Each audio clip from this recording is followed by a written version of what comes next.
नमस्कार एवरीवन। अगर कोई इंश्योरेंस एजेंट आपको एक पॉलिसी रिकमेंड करे, तो क्या आप मान लेंगे कि वही पॉलिसी आपके लिए बेस्ट है? या फिर हो सकता है कि उस रिकमेंडेशन के पीछे कुछ और रीज़न हो? यही सवाल आज हम डिस्कस करेंगे। इंश्योरेंस इंडस्ट्री में एक टर्म बहुत फेमस है, मिस सेलिंग, यानी कस्टमर को ऐसी पॉलिसी बेचना जो उसकी एक्चुअल फाइनेंशियल नीड के हिसाब से सूटेबल ना हो। रीसेंट पॉलिसी डिस्कशंस में एक इंटरेस्टिंग सजेशन दिया गया है कि हर इंश्योरेंस पॉलिसी को उस सेल्स पर्सन से लिंक किया जाए जिसने वो पॉलिसी सेल की है। लेकिन क्या सिर्फ रजिस्टर बना देने से प्रॉब्लम सॉल्व हो जाएगी? यहाँ पर असली प्रॉब्लम कहीं और है। आज हम इस टॉपिक को बिहेवियरल फाइनेंस, इकोनॉमिक्स और कंज्यूमर प्रोटेक्शन के कॉन्टेक्स्ट में समझेंगे। तो सबसे पहले कॉन्सेप्ट समझते हैं। इंश्योरेंस का प्राइमरी ऑब्जेक्टिव है risk management. Life insurance financial protection देता है, health insurance medical expenses cover करता है, मोटर इंश्योरेंस एक्सीडेंटल लॉसेस को रिड्यूस करता है। लेकिन प्रैक्टिकल वर्ल्ड में कई बार प्रोडक्ट्स कस्टमर की नीड के बेसिस पर नहीं बल्कि कमीशन के बेसिस पर रिकमेंड किए जाते हैं। सो एग्जाम्पल के लिए, अगर किसी यंग एम्प्लॉय को सिर्फ ₹50 लाख का टर्म इंश्योरेंस चाहिए, लेकिन उसे एक expensive investment link insurance plan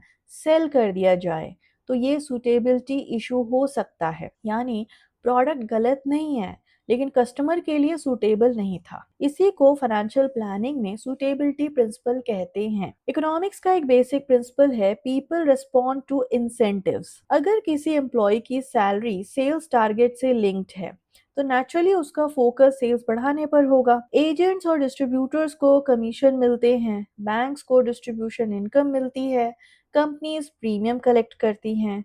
यहाँ एक इम्पॉर्टेंट कॉन्सेप्ट आता है, प्रिंसिपल एजेंट प्रॉब्लम। कस्टमर चाहता है बेस्ट एडवाइस, लेकिन एडवाइजर का इंसेंटिव हो सकता है कि वो हायर कमीशन वाला प्रोडक्ट रिकमेंड करे।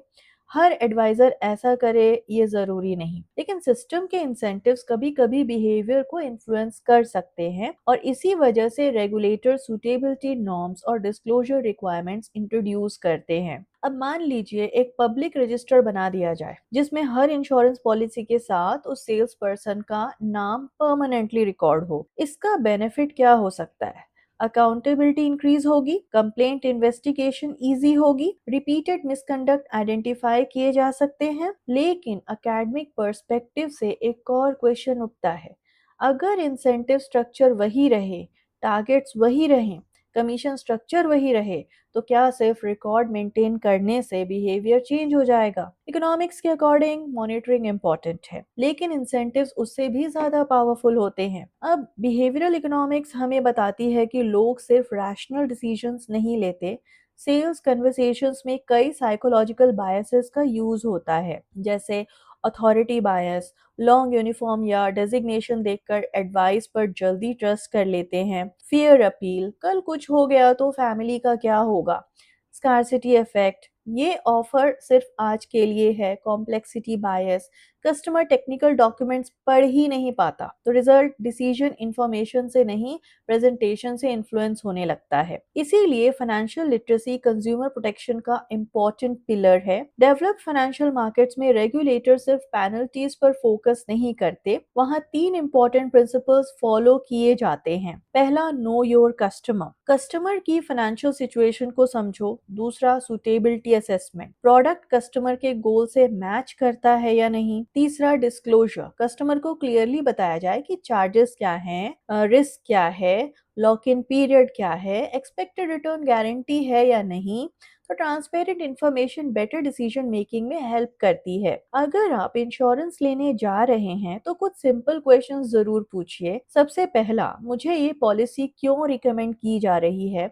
दूसरा, क्या इसका चीपर अल्टरनेटिव अवेलेबल है? तीसरा, अगर मैं सिर्फ प्रोटेक्शन चाहता हूँ तो टर्म इंश्योरेंस सफिशिएंट है या नहीं? चौथा, पॉलिसी का सरेंडर वैल्यू क्या है? और पांचवा, क्या मैं डॉक्यूमेंट्स घर ले जाकर पढ़ सकता हूँ? फाइनेंशियल डिसीजंस कभी भी प्रेशर में नहीं लेने चाहिए। इंश्योरेंस इन्वेस्टमेंट नहीं, सबसे पहले रिस्क मैनेजमेंट का टूल है। तो आज हमने देखा कि इंश्योरेंस मिस सेलिंग सिर्फ एक सेल्स पर्सन की प्रॉब्लम नहीं हो सकती, ये एक सिस्टम डिजाइन का इशू भी हो सकता है। अगर इंसेंटिव्स, रेगुलेशन, ट्रांसपेरेंसी और फाइनेंशियल लिटरेसी एक साथ इम्प्रूव हों, तभी लॉन्ग टर्म ट्रस्ट बिल्ड होगा।